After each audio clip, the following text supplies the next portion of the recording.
voudrais partager avec vous aujourd'hui un message sur la gestion du naturel et du spirituel. Comment on peut trouver l'équilibre dans notre vie qui est naturelle, mais aussi une vie qui est spirituelle. Dans Genèse, au chapitre 2, au verset 7, nous lisons « L'Éternel Dieu forma l'homme de la poussière de la terre, un corps. Il insuffla un souffle de vie dans ses narines, l'esprit. Et l'homme devint une âme ou un être vivant, l'âme. Dieu crée l'homme à son image dans les trois dimensions de son être, de la poussière de la terre formant un corps. Il souffle son esprit en lui et il devient une âme vivante. Corps, âme et esprit. L'apôtre Paul dira au sujet de ce corps, cette réalité que c'est vrai, on sait que notre demeure terrestre, notre corps, n'est qu'une tente. Et nous savons que cette tente a une fin et nous désirons nous revêtir d'un domicile, de notre domicile céleste. Et dans cette vie présente, on est sans cesse face à des choix concernant comment on va gérer notre corps, notre âme, notre esprit, comment on va gérer le naturel avec le spirituel. Et on se retrouve constamment confronté à gérer ces choses, et ce n'est pas toujours facile pour l'être humain de gérer le naturel et le spirituel. Alors on doit gérer en même temps la ferveur spirituelle. On sait que Dieu nous appelle à être fervents dans l'esprit, à être des hommes et des femmes remplis du Saint-Esprit, et on sait qu'on devrait être fervents spirituellement dans notre esprit, mais en même temps, on fait face dans notre corps à de la fatigue. Au moment de prier, nous voilà fatigués. Au moment où on doit être fervent spirituellement, on n'a pas le courage parce que notre corps lâche. On a aussi notre relation avec Dieu, la vie de prière qu'on doit alimenter, continuer de parler à Dieu et de continuer cette relation avec lui, développer notre vie de prière. Mais d'un autre côté, on a aussi notre relation avec les autres et les besoins des autres. Alors on peut vouloir prier, passer du temps avec Dieu et développer notre relation avec Dieu, mais on arrive à la maison, peut-être il y a nos enfants qui sont là avec des besoins. Il y a quelqu'un qui est là et qui va nous prendre du temps. Et alors on est partagé entre les choses que nous savons devoir faire, les choses spirituelles et les choses naturelles. On sait, on a la conscience du fait que Dieu nous appelle à le servir. C'est une chose que tout croyant sait. Appelé à servir Dieu, à accomplir des œuvres bonnes, nous savons que nous devons et nous devrions, en tant qu'enfants de Dieu, servir Dieu dans l'Église. D'un côté, mais en même temps, on fait face aux tâches de la maison, aux choses à faire dans la maison, et alors il peut y avoir un déséquilibre dans toutes ces dimensions, dans tous ces aspects. Soit on va être constamment en train de s'occuper des affaires de notre maison, ou alors constamment en train de s'occuper des affaires du royaume de Dieu et de l'Église, et la gestion de ces choses n'est pas forcément facile. Et c'est pourquoi on peut retrouver un déséquilibre chez certaines personnes qui sont dans un extrême ou dans un autre. On sait qu'on devrait participer aux réunions de l'Église, par exemple. Jésus nous l'a montré, l'importance d'être ensemble, de se réunir, tant de passages dans la parole que nous savons être vrais. On sait qu'on devrait être là et ne pas délaisser nos réunions. Il n'a pas dit la réunion, mais il a dit nos réunions. Mais en même temps, on a envie de rester tranquillement à la maison. Et donc on se retrouve encore à gérer les choses spirituelles, la maison de Dieu, avec les choses naturelles, notre maison. Et il peut encore avoir là un déséquilibre dans la gestion de ces choses. On sait qu'on a besoin de nourriture spirituelle. Notre esprit a besoin de manger. Mais en même temps, notre corps a besoin de manger. Et on se retrouve à gérer la nourriture et le besoin de mon corps de devoir manger. Certains d'entre vous, vous mangez 4 fois par jour, avec le goûter ou la collation. et très peu spirituellement vous nourrissez. Et ça peut créer un vrai problème. La gestion du naturel et du spirituel. On doit gérer les rêves que Dieu met dans nos cœurs. On sait que nous sommes appelés à faire telle chose. Dieu nous a parlé, Dieu peut-être nous a donné un rêve ou une prophétie, où on a su dans notre cœur que Dieu nous appelait à faire telle chose. Mais on fait face aux défis du quotidien. Alors on a ces choses spirituelles que Dieu nous appelle à faire. Mais sérieusement, dans notre corps, on vit avec tous les jours, et tous les jours, on aimerait pouvoir faire cette chose-là. On aimerait pouvoir prendre du temps pour ce que Dieu nous a appelés à faire. Mais j'ai des défis quotidiens. J'ai des choses que je dois faire tous les jours. Elles ne vont pas se faire toutes seules. Et on se retrouve à gérer les choses encore spirituelles, les choses naturelles, et à avoir une sorte de combat en nous.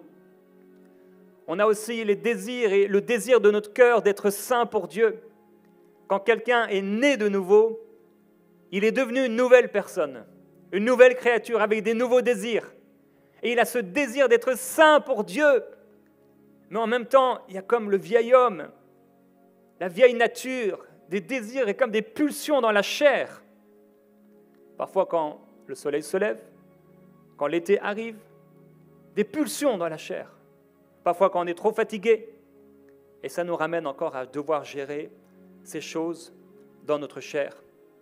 On a le fruit de l'esprit en nous. On l'a reçu quand on est devenu enfant de Dieu, la douceur, la patience, la maîtrise de soi, la joie, etc. Et on se retrouve aussi confronté, peut-être à notre mauvais caractère, ou en tout cas à des défis dans notre caractère qui n'ont rien à voir avec le fruit de notre esprit. Cette gestion du spirituel et du naturel n'est pas une chose facile. On voit que le Seigneur Jésus-Christ a réussi à gérer de façon extraordinaire le naturel et le spirituel. La parole de Dieu nous encourage en nous disant qu'on a un grand pasteur, Jésus, qui lui, dans sa chair, n'a pas été incapable de compatir à nos faiblesses parce qu'il a eu une chair semblable à nous et il a été tenté en toutes choses comme nous, mais lui sans commettre de péché. Ça veut dire qu'il faisait tout parfaitement. Il était toujours en train de faire la bonne chose. Il était parfait en toutes choses, à la fois dans le spirituel, mais à la fois également dans le naturel. Il était parfait. Dans la chair, une chair semblable à la nôtre. Mais quand on regarde le Seigneur Jésus, notre modèle parfait, on a cette impression que c'est un modèle qui paraît inatteignable, comme si on ne pouvait pas devenir comme lui. Et on a en même temps cette recommandation de la parole qui nous dit ce que Dieu veut, c'est votre sanctification. C'est que vous vous absteniez de l'impudicité. C'est que chacun de vous sache posséder littéralement son objet ou son corps dans la sainteté et l'honnêteté, sans vous livrer à une convoitise passionnée, comme les païens qui ne connaissent pas Dieu. Et l'apôtre Paul dit, car Dieu ne nous a pas appelés à l'impureté, mais à la sanctification. Mais comment faire ces choses avec les pulsions de la chair? Comment réussir à être saint dans mon être, dans mon corps? Comment réussir à gérer les convoitises ou les besoins simplement de la chair ou les désirs de la chair? Comment réussir à, quand la chair veut dormir mais que c'est le temps de prier, à pouvoir prier? Comment réussir quand la chair veut manger, manger, manger, pour oublier peut-être, à s'abstenir? Comment contrôler et dominer cette chair? Ça paraît impossible. L'apôtre Paul dit, je découvre donc cette loi. Alors que je veux faire le bien, je ne le fais pas, et le mal que je ne veux pas faire, je le fais. Il dit, en effet, je prends plaisir à la loi de Dieu dans mon être intérieur, dans mon esprit. Mais je constate qu'il y a dans mes membres, dans ma chair, comme une autre loi. Elle lutte contre la loi de mon âme, de mon intelligence, me rendant prisonnier de la loi du péché, qui est là comme dans mes membres. Et il dit, malheureux être humain que je suis, qui me délivrera de ce corps de mort? Mais il s'écrit, grâce soit rendue à Dieu. C'est possible par Jésus-Christ, notre Seigneur. Dans Éphésiens au chapitre 2, l'apôtre Paul dit, pour vous, vous étiez autrefois, par vos fautes et par vos péchés, dans lesquels vous marchiez autrefois, vous étiez morts, et vous y marchiez selon le cours de ce monde, le prince de la puissance de l'air, cet esprit qui agit maintenant dans les fils de la rébellion. Nous tous aussi, donc autrefois, avant de connaître Jésus, nous étions de leur nombre et nous nous conduisions autrefois, verset 3, selon nos convoitises charnelles, et nous exécutions les volontés de notre chair et de nos pensées. Et nous étions par nature, ce que nous étions, des enfants de colère, comme les autres. Mais Dieu est riche en miséricorde. Et à cause du grand amour dont il nous a aimés, nous qui étions morts par nos fautes, on était morts à l'intérieur dans notre nature spirituelle. Il nous a rendus à la vie avec le Christ. C'est par grâce que vous êtes sauvés. Il nous a ressuscités ensemble et il nous a fait asseoir ensemble, comme nous l'avons chanté, dans les lieux célestes en Jésus-Christ. C'est ce qui s'est passé. Christ, lorsque nous l'avons rencontré, nous a libérés du pouvoir du péché. Lorsque nous l'avons connu, il nous a transportés des ténèbres à un royaume de lumière. Il est venu réduire à rien la puissance du péché dans nos corps. Et quand nous avons été baptisés en lui, la parole de Dieu déclare, quand nous l'avons reçu, nous avons été comme ensevelis, comme Christ dans le tombeau. Et nous sommes morts avec lui, afin de ne plus vivre pour nous-mêmes, mais de vivre pour celui qui est mort et qui est ressuscité d'entre les morts. Et de la même façon que Jésus est ressuscité d'entre les morts, il nous a donné la vie. Il a donné la vie à nos corps mortels. Nous ne sommes plus esclaves du péché, incapables de répondre aux exigences de Dieu ou de la sainteté, mais capables en Christ de vivre une vie nouvelle, avec une nature nouvelle, sachant que lorsque nous l'avons reçu et que nous sommes morts à nous-mêmes et à nos péchés, notre vieil homme, ce qui était mauvais en nous, quand Dieu a créé Adam, à partir de la poussière de la terre, il a soufflé en lui un esprit, il est devenu une âme vivante, corps, âme, esprit. Quand l'homme a péché, la mort est entrée dans les 3 dimensions de son être, apportant la mort à son âme, des raisonnements, des pensées contraires à Dieu, apportant la mort spirituellement dans son esprit, apportant la mort dans son corps, dans sa chair. Et quand Christ est apparu, il est apparu pour briser la puissance du péché et de la mort, qui nous rendait incapables d'être agréables à Dieu. On était incapables de pouvoir répondre à la loi. Et aujourd'hui, la présence de Jésus en nous nous donne une nouvelle nature. Lorsque Adam a péché, il est devenu comme un vieil homme, un homme de péché. Le voilà nu, dans la honte, séparé de Dieu. L'homme de péché, une nature vieille. Lorsque nous avons péché la première fois, notre nature, alors qu'on était bébé et qu'on n'avait jamais péché, c'est pourquoi si un enfant, un bébé meurt, il va directement dans la présence de Dieu, parce qu'il n'a pas connu le péché. Mais quand nous avons connu et que nous sommes demeurés dans le péché, notre nature a été transformée et les ténèbres sont venues en nous. Mais quand on a connu Christ, à cause de ce qu'il a fait à la croix, mourant pour pardonner nos péchés, nous libérant du pouvoir du péché, du pouvoir satanique, il est venu absorber par sa vie ce qu'il y avait de mort en nous et il a changé notre nature. Nous avons revêtu une nouvelle nature lorsque nous avons revêtu, comme nous nous sommes habillés, de Christ. Nous étions incapables de marcher dans la sainteté. Mais parce qu'il a changé notre nature, lorsque nous nous revêtons de Jésus-Christ, nous sommes rendus capables de lui obéir, de lui être agréables et de vivre pour lui. C'est pourquoi l'apôtre Paul dit « Grâce soit rendue à Dieu ». C'est possible par Jésus-Christ, notre Seigneur. Maintenant, il est donc important que le péché n'ait plus de pouvoir sur nous et que nous puissions gérer les pulsions, les choses naturelles avec les choses spirituelles. Et on se retrouve confronté à cette dualité entre le naturel et le spirituel. La difficulté quotidienne de gérer les choses de Dieu et les choses de la vie présente, qui nous amène parfois dans un extrême ou dans un autre.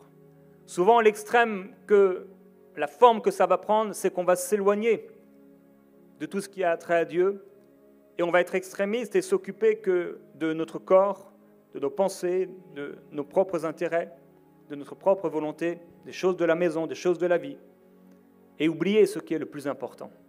Même ce que nous prêchons à cette dualité, pour les uns, nous sommes une odeur de mort, pour les autres, nous sommes une odeur de vie. L'apôtre Paul, en parlant de ces choses, il parle des pressions, des afflictions de sa vie et de son ministère, et il dit « Mais qui est suffisant pour ces choses ?» En effet, il faut beaucoup de sagesse pour réussir notre course, à la fois dans le domaine spirituel et à la fois dans le domaine naturel. L'idée n'est donc pas d'aller soit dans un extrême ou soit dans un autre, mais de réussir à être équilibré. Parce qu'en réalité, même dans le domaine spirituel, les choses de Dieu, les choses spirituelles, le naturel a sa place. Et d'un autre côté, même dans le domaine naturel, Dieu doit être là. Les choses spirituelles ont leur place. Jésus a dit que la chair ne sert de rien, mais Jésus n'était pas en train de dire qu'il ne fallait pas s'occuper de son corps. Sinon, il aurait pu laisser la foule aller, le ventre vide. Jésus a multiplié les pains pour la foule parce que la foule avait besoin de manger dans son corps. Et Paul a encouragé Timothée à boire un peu de vin pour ses fréquentes indispositions. L'équilibre.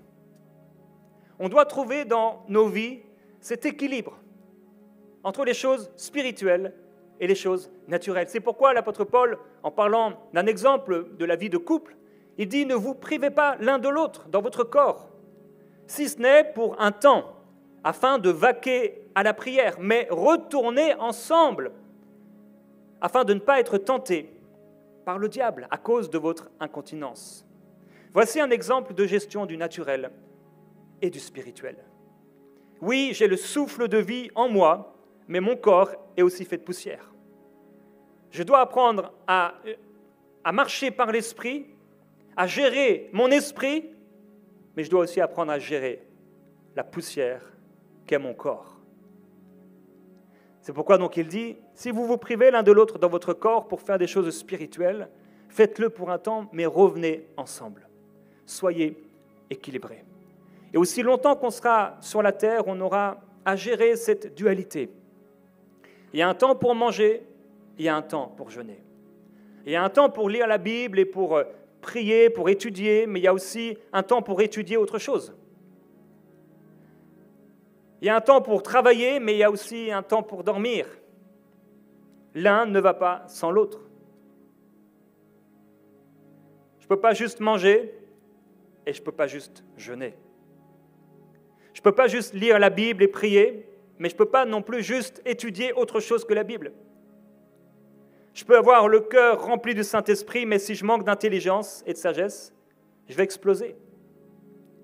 De la même façon, on peut avoir une tête qui est remplie de connaissances, d'être quelqu'un, entre guillemets, d'intelligent selon le monde, avoir beaucoup de connaissances intellectuelles, mais si je ne suis pas rempli du Saint-Esprit, je ne vais rien vivre avec Dieu. J'ai besoin d'équilibre. Pasteur Michael nous a parlé de la façon dont Élisée, vous vous souvenez la semaine dernière, dont Élisée a reçu la double part de l'onction qui était sur Élie. Mais même là, au milieu de cette extraordinaire expérience surnaturelle, de ces chars de feu qui ont enlevé Élie, il y avait la présence de cette dualité et de cet équilibre. Nous, on arrive là et on voit Élie, Élisée qui sont là, les chars de feu qui enlèvent Élie, c'est extraordinaire, c'est glorieux, c'est surnaturel, c'est profondément spirituel et surnaturel. Et on regarde cette chose-là et on fait « waouh !» Mais il y avait aussi du naturel. On peut aspirer à la double part qu'Élisée a reçue, mais ça, c'est la fin du film, ou en tout cas, c'est la fin d'une saison. On voit juste la fin d'une saison dans la vie d'Élie et dans la vie d'Élisée.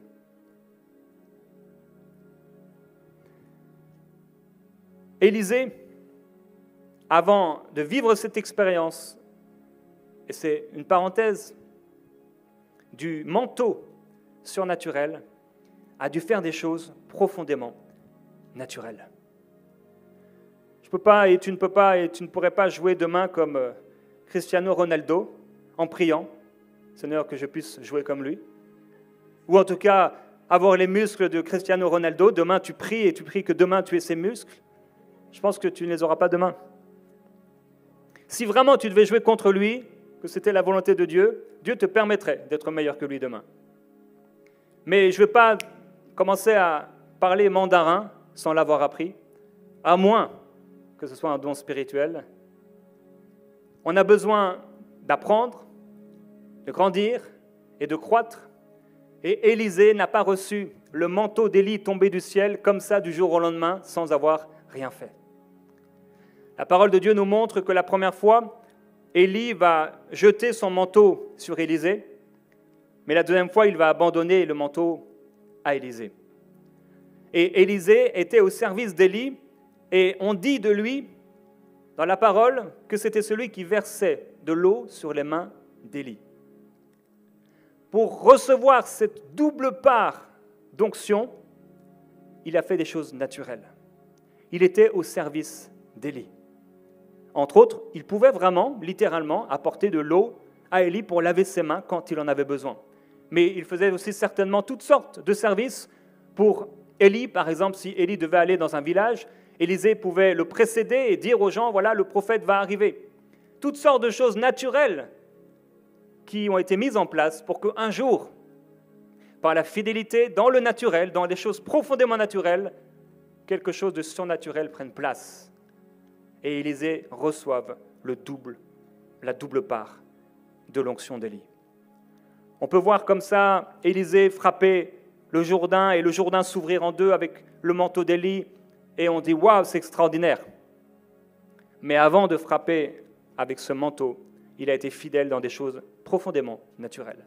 L'apôtre Paul dit de Timothée « Vous savez que Timothée a été mis à l'épreuve en se consacrant au service de l'Évangile avec moi, comme un enfant auprès de son père. » Si Timothée a pu être ce qu'il est devenu, c'est aussi parce qu'il a été mis à l'épreuve dans des choses naturelles et il a dû être équilibré dans des choses naturelles. Il a dû continuer de méditer la parole, de lire l'Ancien Testament et de le méditer, de le ruminer, de travailler avec le Saint-Esprit pour grandir dans son don. Avant la gloire d'Élisée, il y a eu des années au service d'Élie. Il faut donc travailler ces dons. Dans l'Ancien Testament, on lit qu'il y avait des gens qui vont se joindre à David, des vaillants hommes qui vont lui prêter secours pendant la guerre. Un jour, ce verset m'avait frappé. C'était des archers et ils lançaient des pierres de la main droite et de la main gauche. Ils pouvaient tirer des flèches avec leur arc, je le crois aussi, des deux mains. Pour arriver à une telle capacité, il faut travailler. Et j'imagine qu'ils se sont préparés, ils ont travaillé, ils se sont exercés. Il est écrit qu'il y avait des hommes vaillants qui ont rejoint David. Il est écrit que c'était des soldats exercés à la guerre. Armés du bouclier et de la lance, ils étaient semblables à des lions et ils étaient aussi rapides que des gazelles sur les montagnes. Alors ils se sont exercés dans le naturel. Et dans le naturel, au milieu de ce naturel, et à travers ce naturel, Dieu a aussi fait des choses surnaturelles. On veut vivre la gloire de Dieu. On veut être rempli du Saint-Esprit. On veut, lorsque nous imposons les mains sur les malades, que les malades soient guéris. Il y a même là, dans le fait d'imposer les mains, quelque chose de profondément naturel. On pose la main sur quelqu'un.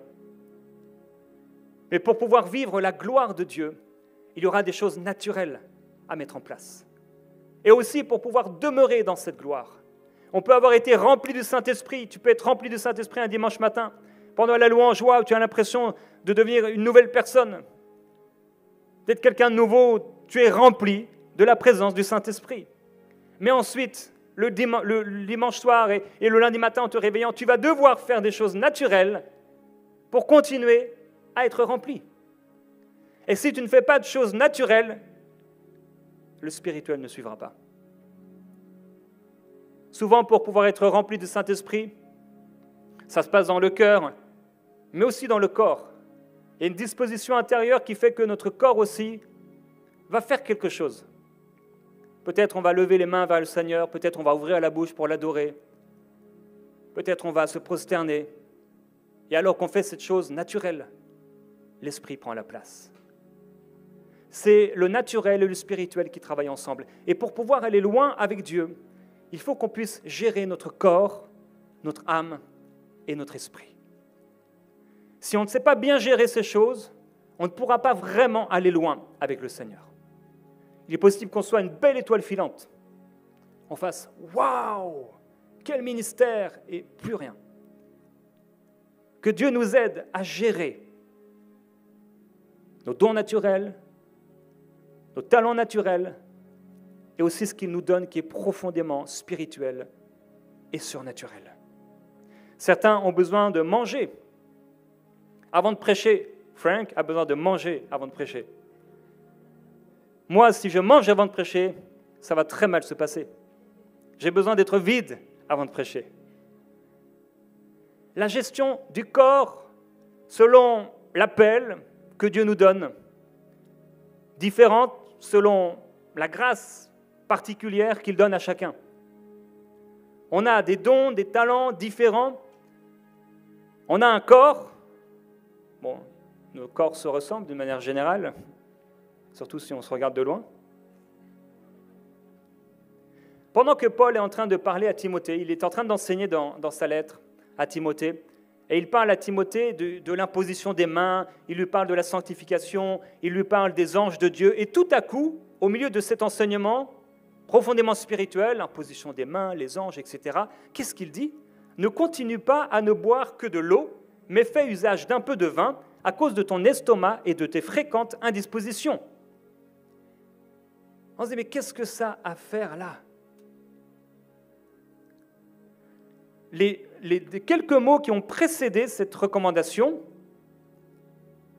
étaient « conserve-toi pur ». Conserve-toi pur. Et ensuite, il lui dit de boire du vin. Paul est en train de lui parler de principes spirituels parce que les choses spirituelles sont reliées souvent à notre façon de vivre dans notre corps. Mais Paul fait l'équilibre en apportant quelque chose de profondément naturel et physique. Paul ne parle pas d'ascétisme. Vous savez, l'ascétisme, c'est le fait de vivre, vous savez, d'une vie comme une vie austère. On va jusqu'à se mortifier dans la chair. Et Paul est en train de dire, mais ce n'est pas ça. Tu as un corps, Timothée. Je te parle de choses spirituelles, Timothée. Tu dois servir Dieu. Tu dois imposer les mains aux gens. Mais tu as aussi un corps. Prends soin de ce corps.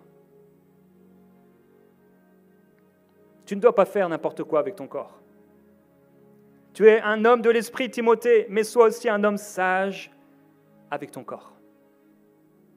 J'étais surpris lorsque le Seigneur m'a encouragé à partager ces choses avec vous, et je crois que plusieurs ont besoin d'entendre qu'il est important de prendre soin du corps que Dieu nous a donné. Certaines personnes utilisent leur corps comme on peut utiliser une poubelle, ils mettent n'importe quoi à l'intérieur, et ils s'imaginent que ça n'aura pas d'impact. Et si aujourd'hui personne n'avait amené de l'eau dans les toilettes et qu'on y était tous allés, il y aurait un gros problème. Tu avales du matin au soir. Pendant plusieurs années, je ne buvais que du soda. Merci Seigneur, il m'a rendu intelligent. J'ai arrêté. On met des choses dans notre corps comme si c'était une poubelle. On peut utiliser notre corps comme si c'était un vêtement. Quand le vêtement ne va plus, quand il est trop abîmé, tu le jettes à la poubelle. Et ton corps, tu ne peux pas faire ça avec. Que Dieu nous donne la sagesse de pouvoir gérer notre corps afin d'aller loin pour Dieu. Que Dieu nous permette, vous savez, l'apôtre Paul dira à un moment, l'exercice corporel est utile à peu de choses. En comparaison, bien sûr, de ce que peut apporter une vie avec Dieu, la vie de piété. Mais il n'est pas en train de dire que l'exercice corporel ne sert à rien. Il dit que l'exercice corporel est utile, mais à peu de choses en comparaison à ce que l'esprit apporte. Parce que tout à coup, quelqu'un qui a mal géré son corps peut tout à coup recevoir par le Saint-Esprit un miracle et son corps peut être régénéré, guéri par la puissance de Dieu. Cependant, il est important, et à l'époque où l'apôtre Paul parle, c'était des gens, ils n'avaient pas de voiture. Pour aller faire les courses, eh bien, ils allaient à pied. Ils portaient pendant de nombreux kilomètres avec la chaleur du jour et ils transpiraient. Et ils marchaient, et Jésus a marché de nombreux centaines et centaines de kilomètres à travers Israël. Mais aujourd'hui, on se lève pour plusieurs d'entre nous. Peut-être vous allez déjeuner, prenez votre voiture qui est là, à quelques mètres de votre porte. On va au travail, peut-être on va marcher quelques mètres, et on est assis à un bureau pendant 8 heures par jour. Et on repart à la maison de la même façon, et le soir, on est fatigué quand même d'être resté devant un bureau toute la journée. Alors on s'assoit sur notre canapé. Et ensuite, à table, on s'assoit à nouveau pour manger. Et on fait ça pendant 1 an, pendant 2 ans, pendant 10 ans. Et au bout de 20 ans, ça peut créer des problèmes. Que Dieu nous donne la sagesse de pouvoir gérer nos corps. Dans son épître, Pierre, il parle aux épouses à un moment, et il leur dit que votre parure, ça veut dire votre habit, que votre parure, ou ce qui vous rend belle, ne soit pas une parure extérieure, des cheveux tressés, des ornements d'or, des vêtements élégants, etc., mais plutôt la parure intérieure et cachée, parce qu'on ne la voit pas, en tout cas de manière naturelle, du cœur. La pureté incorruptible d'un esprit doux et paisible qui est d'une grande valeur devant Dieu. Pour le Seigneur, c'est clair, ce qui est le plus important, c'est le cœur. Ici, Pierre a parlé aux épouses, mais on retrouve des choses similaires concernant les hommes de manière générale, à ne pas mettre notre attention sur ce qui frappe à l'extérieur, mais sur l'intérieur. Il est clair et évident que pour Dieu, ce qui est le plus important, c'est de pouvoir prendre soin de notre cœur. Garde ton cœur plus que toute autre chose, parce que c'est de lui que viennent les sources de la vie. Donc, c'est l'origine de ta vie, et c'est ce dont tu dois prendre le plus soin, ton cœur, dans la relation que tu as avec le Seigneur. On peut aller en enfer avec de grandes richesses, si ces richesses n'étaient pas pour le Seigneur. Les apôtres considéraient leur corps comme une tente.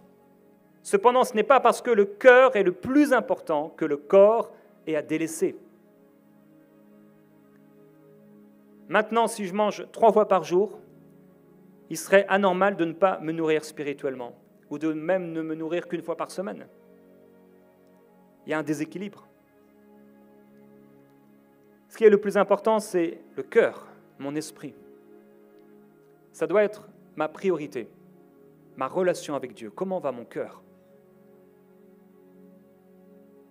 L'apôtre Paul dit « ranime la flamme du don que tu as reçu ». Comment va ton esprit? Comment va ta vie spirituelle? Est-ce qu'on est beaucoup plus focusé sur les choses naturelles de notre vie et ça prend de la place? Et oui, on doit les faire. On doit aller acheter à manger. On doit se déplacer, aller au travail. On doit se laver les dents. oui, on doit se laver les dents. Même si on est spirituel, on doit être équilibré. Si tu ne te laves pas les dents, ça va créer des problèmes. Tu auras des abcès, des infections, tu sentiras mauvais de la bouche, tu ne trouveras personne parce que tu sentiras mauvais de la bouche, tu feras fuir les gens, juste parce que tu ne t'es pas lavé les dents. Et pourtant, tu es un bon chrétien. Seigneur, donne-moi une épouse, Seigneur. Mais tu ne te laves jamais les dents. Et quand tu vois la personne que Dieu avait prévue pour toi, salut, et là, il s'évanouit. Seigneur, pourquoi? L'équilibre. Dans beaucoup de choses dans nos vies, on retrouve cette dualité naturelle, spirituelle. Je parlais tout à l'heure du fait de... On veut recevoir la double part d'Élie. Et ça demande des choses dans le naturel à mettre en place. On voit peut-être des gens dans le ministère ou dans la société, on aimerait être comme eux et réussir comme eux. Mais ce n'est pas seulement nos prières qui vont nous amener là, où ils ont été, ou plus loin encore. On va devoir faire des choses profondément naturelles. On aura besoin des autres également. Et là aussi, ça demande un équilibre. On n'est pas autosuffisant. On a besoin des autres. Un directeur d'entreprise, un parent, un enfant, un adolescent, un employé, un pasteur qui pense être autosuffisant, il court de grands risques. C'est pourquoi on est un corps avec des fonctions différentes, des membres qui sont différents. Quelqu'un qui veut aller loin avec Dieu, mais sans être dans le corps, ne pourra pas aller loin. La parole de Dieu dit, il ne fera plus de progrès. Alors que, en étant dans le corps et en te focalisant sur ce que Dieu t'a appelé à faire, tes progrès seront évidents de tous. Tu as peut-être aujourd'hui des progrès à faire spirituellement, et tu as peut-être aujourd'hui des progrès à faire physiquement. Peut-être depuis longtemps, tu veux perdre du poids parce que tu sais que c'est un problème dans ta vie. Il n'y a pas de condamnation pour ceux qui sont en Jésus-Christ. Mais s'il y a ce désir dans ton cœur, qui n'est pas d'un désir parce que tu as vu des mannequins à la télé ou parce que tu te compares aux autres, mais simplement parce que tu sais que c'est ce que tu dois faire, tu dois le faire. Parce que Dieu, derrière cette recommandation, a quelque chose pour toi. Je me souviens lors d'une conférence que j'ai faite dans le sud de la France il y a quelques années. C'était fatigant, décalage horaire, les réunions qui se sont succédées. Et après la réunion, ça c'est le plus difficile souvent. Les gens venus, c'était une file, les gens voulaient que je prie pour eux. Vous savez, les gens n'en ont rien à faire si vous vous sentez bien ou pas bien. On ne m'a jamais demandé d'ailleurs. Et tu pries pour lui, et à un moment j'ai failli m'évanouir. Je me suis dit, il faudrait peut-être que j'entretienne un peu mon corps et que j'arrête de boire du soda. On a besoin des autres, d'être équilibré. Dans toute organisation, dans toute église, on a besoin des autres. Comme notre corps a besoin de notre esprit a aussi besoin de notre corps pour fonctionner. Un jour, le Seigneur nous libérera de ce corps. On revêtira non seulement Christ, mais notre domicile céleste. Et le corps physique ne sera plus un problème. Aujourd'hui, notre vieille nature a été crucifiée avec Christ. J'aimerais te le rappeler. Ne la fais pas revivre par des convoitises, en alimentant tes pensées avec de mauvaises choses, en imaginant des choses impures. Elle a été crucifiée. On est mort et quitte vis-à-vis du péché. Et si on est mort avec Christ, on doit vivre maintenant avec lui et pour lui. Parce que tout est une question de lui. Alors que le péché ne règne donc pas dans vos corps mortels, mais que nous puissions dans nos corps obéir aux intentions et aux désirs de l'Esprit en nous, qui vit en nous. Ne livrons pas nos membres, nos corps, comme des instruments pour faire le mal, mais que nos corps et nos membres puissent servir Dieu, afin d'aller loin pour le Seigneur. Alors oui, l'œil ne peut pas dire à la main, je n'ai pas besoin de toi, et vice-versa. On est différents. Je voudrais terminer par ce point. Nous voulons être une église qui allie et qui fait travailler le naturel et le spirituel. Nous allons, par la grâce de Dieu, avec l'onction et l'appel reçu de pasteur Michael, de l'équipe ministérielle, travailler et mettre en place des choses pour que ça fonctionne très bien dans le spirituel, mais également très bien dans le naturel. La plupart des chrétiens qui n'aiment pas l'organisation de l'Église et qui critiquent le fait qu'il y ait par exemple des pasteurs qui puissent diriger le troupeau, ont en eux du désordre à l'intérieur d'eux-mêmes et dans leur vie. Ils pensent que Jésus n'était pas organisé, ni les apôtres, et que Pierre avait juste à marcher comme ça et que son ombre guérissait les malades. Mais ce n'est pas tout à fait ça. Les apôtres étaient bien organisés. On a de multiples exemples, comme par exemple dans Acte 6, où ils vont mettre en place, les apôtres ont mis en place des distributions de repas pour les veuves. Et là, au bout d'un moment, ils vont dire, il n'est pas convenable que nous délaissions la parole, et ils vont établir 7 hommes de qui on aura un bon témoignage, qui sont pleins d'Esprit Saint, et ils sont chargés de cet emploi, ça s'appelle de l'organisation. Jésus était organisé. Quand Jésus se trouve devant cette foule de 5000 hommes, où il a multiplié les pains et les poissons, il les a fait ranger par rangées de 50 et de 100. C'est de l'organisation. Quand le temps de la Pâque approchait, Jésus a envoyé 2 de ses disciples. Pourquoi 2? C'était de l'organisation. 2 de ses disciples allaient dans une ville, rencontrer un homme, aller chez cet homme et préparer la Pâque. C'était de l'organisation. Quand Jésus devait aller à Jérusalem, il va dire à nouveau à 2 de ses disciples d'aller prendre un ânon sur lequel personne n'est jamais monté et de le lui amener. Il dit détachez-le et amenez-le. C'était profondément naturel. Mais derrière, il y avait quelque chose de spirituel. C'était de l'organisation. Les disciples savaient que lorsque Jésus prêchait à cause de la quantité de gens qui voulaient se jeter sur lui, il devait préparer une barque pour qu'il puisse à tout moment, au lieu d'être écrasé, prêcher, continuer à prêcher depuis cette barque. C'était de l'organisation. Un jour, Jésus va désigner 70 disciples et il va les envoyer à nouveau 2 par 2 dans les villes et dans les villages où lui-même devait aller avec de multiples recommandations. C'était aussi de l'organisation et c'était une gestion équilibrée du naturel et des choses spirituelles et surnaturelles. Plénitude sera et continuera d'être une église bien organisée et de plus en plus organisée. Nous allons organiser les choses pour que cette organisation laisse place à ce que le Saint-Esprit veut faire.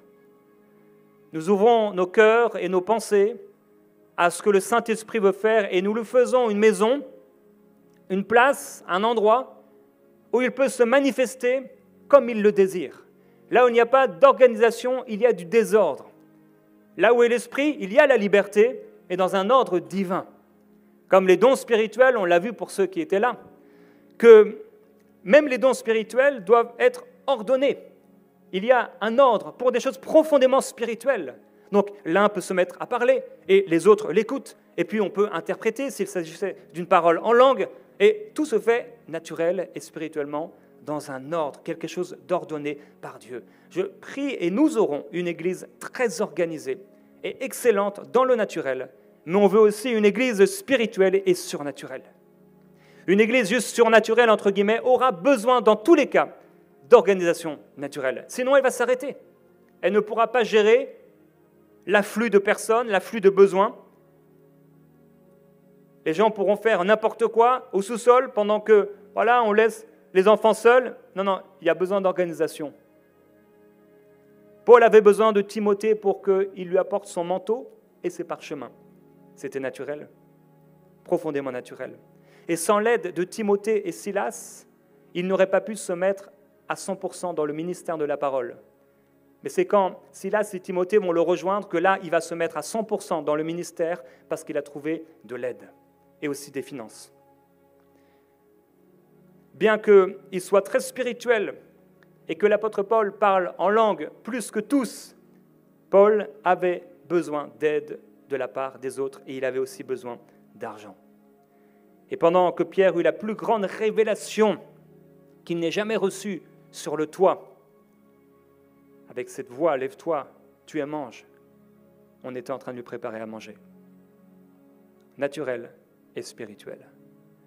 Alors, je prie que nous puissions être des disciples du Seigneur équilibrés. Qu'on puisse être forts dans nos corps, avoir une bonne gestion sans aller à l'extrême. Être des personnes qui utilisent notre corps comme si notre corps était une idole et un Dieu. Non, ce corps, il pourrira. Et notre corps, de toute façon, il se flétrira. Mais à l'intérieur, notre esprit, notre corps, notre nature spirituelle se renouvellera et se fortifiera toujours plus.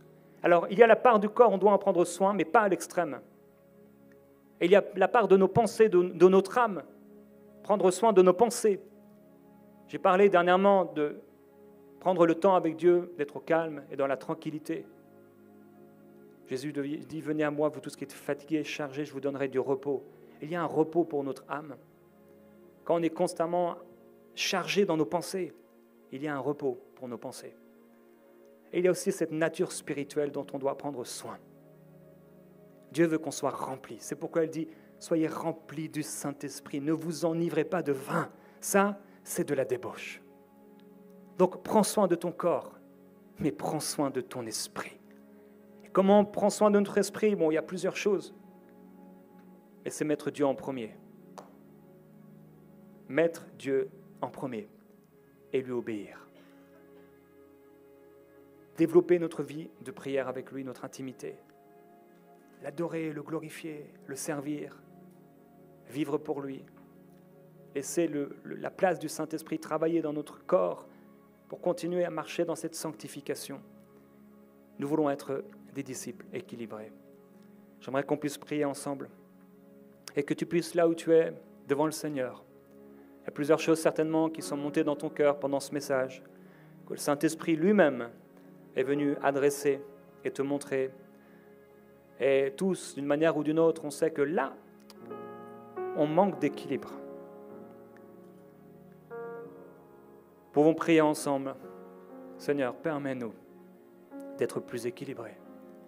Aide-moi, Seigneur, à gérer ce corps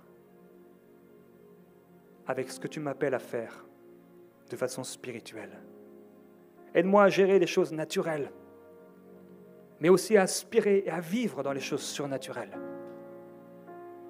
Parce que même au milieu du naturel, quand l'esprit prend le contrôle, le naturel doit se soumettre.